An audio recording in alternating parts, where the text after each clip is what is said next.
அருகே நீ ஓடோடிவா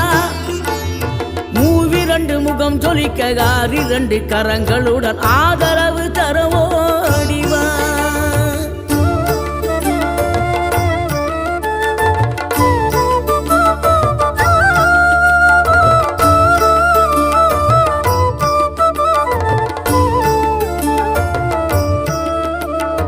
இனம் கொண்ட என் மனதை இனம் கண்டு அருள் செய்து வளமாக வைத்த முருகன்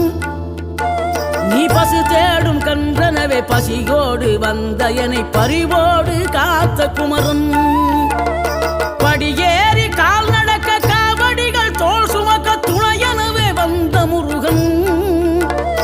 படிப்பறிவும் எழுத்தறிவும் குறைந்த என்னை உலகில் இன்று புலமை பெறச் செய்த குமரன்